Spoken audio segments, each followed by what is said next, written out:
For 300 million years, life on Earth has operated under one unbroken law. If it is trapped, you kill it. There are no exemptions written into nature's source code. When a young gazelle gets its leg caught in a tangle of river roots, the lion trailing behind doesn't wait for it to break free. It closes the distance and tears open its throat. When a seal gets trapped in a crevice of pack ice, the killer whale doesn't nudge it loose. It smashes through the ice to drag it under. Two different oceans of evolution. Same instruction every time. In the wild, weakness isn't an invitation for curiosity, it's an invitation to feed. Every prey animal on Earth carries an internal threat engine running constantly in the background. It measures speed, direction, proximity, and eye contact. The calculation happens faster than conscious thought. And for millions of generations, the output has always been identical. Escape or die. So when a wild animal becomes trapped, when a leg catches in a fence or a neck slips into a snare, it does not experience fear the way humans do. It enters a state of physiological overload with no real equivalent in our daily lives. A study published in the European Journal of Wildlife Research measured the internal chemistry of animals caught in fencing. Their blood was saturated with cortisol concentrations higher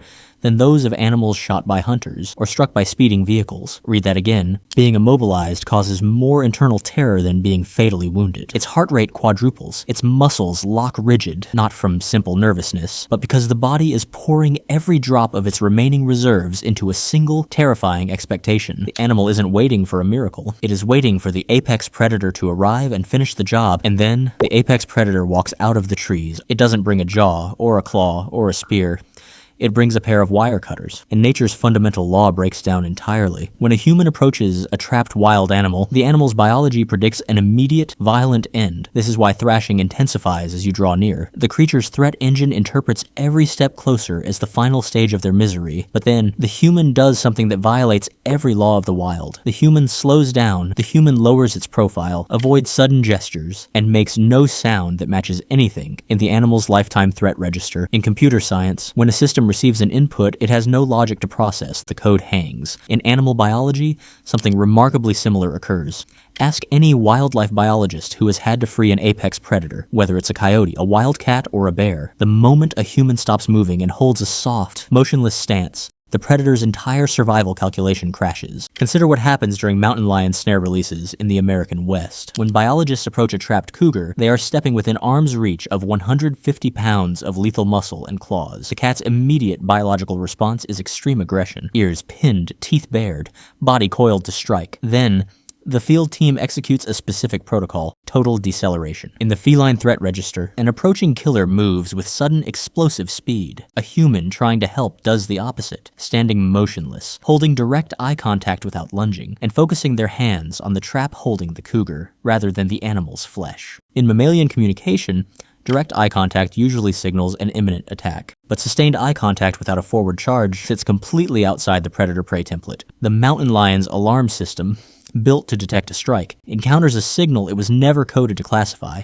Within minutes, the snarling stops. The cat doesn't faint, and it doesn't lose its fear. Instead, it enters a state of total cognitive suspension. It lowers its head to the ground and simply watches. While steel cutters clamp onto the snare inches from its face, the top apex predator in North America sits completely passive, not because it trusts the human, but because its evolutionary brain cannot process a predator that stands in striking distance and chooses not to kill. We are the only species on Earth capable of executing this glitch, acting as an apex predator that operates as an undo button. If the deadliest predator in North America can glitch this hard on land, then what happens in the water where there's nowhere to run and no trees to climb? It is one thing for an animal to freeze out of cognitive confusion while a trap is opened. It is something entirely different when a wild creature actively presents its body for surgery and then stays in what appears to be gratitude when the threat is gone. In the waters off Kona, Hawaii, a group of night divers encountered a wild bottlenose dolphin. The animal was entangled in the heavy monofilament fishing line with a steel hook buried deep into its pectoral fin. In marine mammal communication, a human diver represents an unfamiliar large presence. Yet instead of fleeing, the dolphin did something extraordinary. It approached a specific diver, rolled onto its side, and extended its immobilized fin directly towards the human's hands. For over 8 agonizing minutes, as the diver pulled out a pair of shears and cut away at the flesh and line, the dolphin held its position. It surfaced once for air, returned immediately to the same diver, and held still while the hook was cut free. When the final wire snapped,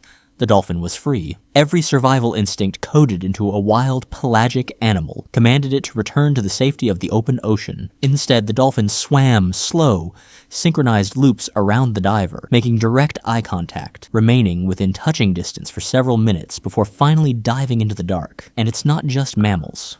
Off Western Australia, divers have documented the same glitch in a giant manta ray rolling upside down motionless to offer its hooked eye to a human it recognized. No spine, no mammalian brain, same anomaly. Biology offers no basic survival explanation for these encounters. The line is cut, the pain is gone. Remaining near an unfamiliar entity serves zero immediate biological purpose, and yet, across species, across oceans, and across millions of years of evolutionary separation, they stay.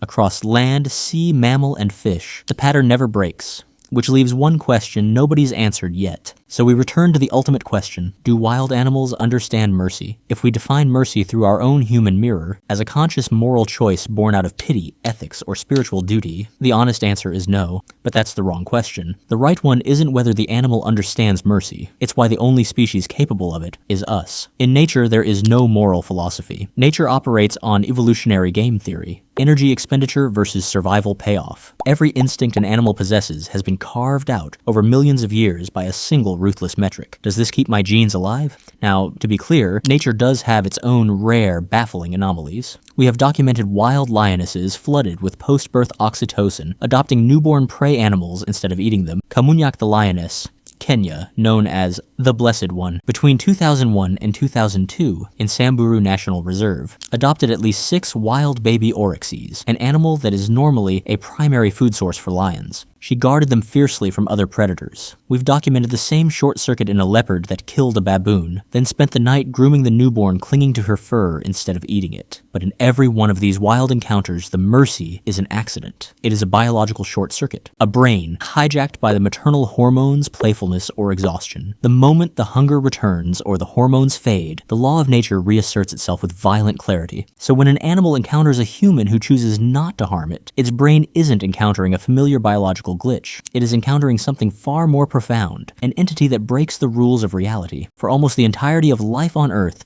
when a dominant creature approached a vulnerable one, it meant consumption. Power in nature is measured strictly by the ability to inflict pain or cause death. Humans spent hundreds of thousands of years perfecting that exact power. We became the absolute apex of the planet, the ultimate predator capable of bending ecosystems to our will. But our true evolutionary leap wasn't just building the traps or inventing the blades. It was what happened after we gained absolute dominance over every other living creature. We became the only species in the history of the Earth capable of choosing non-predation, not because we are full, not because our hormones tricked us, but simply because we decided to. When a wild creature pauses after being freed, when that dolphin loops back through the water, or that mountain lion turns its head back toward the biologist before vanishing into the brush, it is not experiencing a human emotion. It is attempting to process an anomaly. It has just come face to face with a creature that possessed absolute power over its life, a creature that had every physical reason to kill it, and instead used that power to undo its death. Mercy is not a law of nature. Nature knows only survival and starvation. Mercy is an artificial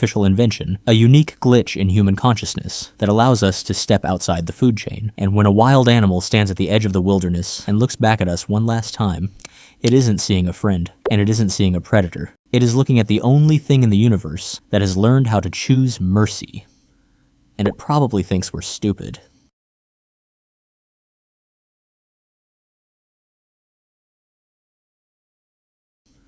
And it probably thinks we're stupid.